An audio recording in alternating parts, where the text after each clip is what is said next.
Asbestos is the leading cause of death in today's workplace.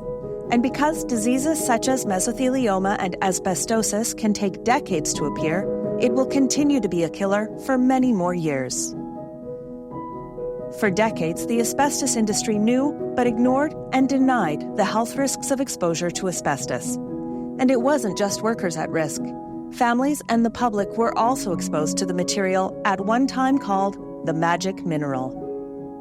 My father was one of the things that he did, and one of his specialties was spray on asbestos. He would come home from work after a day of working in downtown Vancouver with his black curly hair and, his stature about 5'9" or so. He'd come up the back stairs and us kids would run up and jump around his legs, and he would be brushing off this dust and brushing his hair like this, and all the asbestos would be falling out.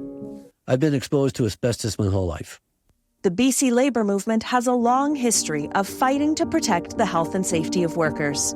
Those struggles have often led to safeguards for the population as a whole.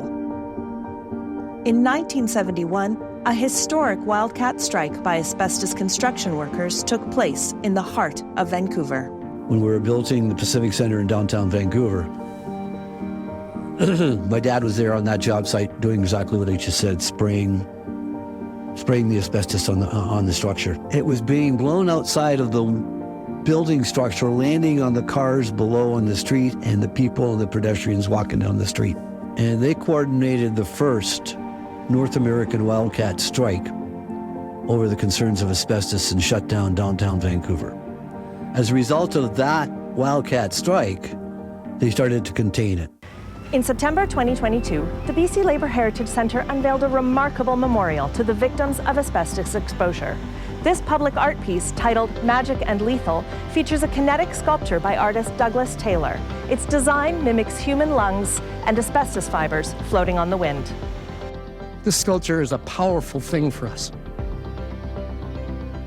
As the president of the Federation of Labour, I want to say one more thing. The first thing I want to say is on behalf of every worker who has ever been exposed, and even workers who don't know they've been exposed, thank you for this and the awareness it will bring to stop it in the future.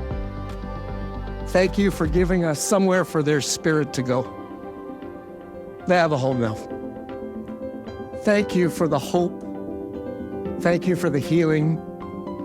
Thank you for today. Thank you for this amazing place for all of us to come and reflect on our loved ones.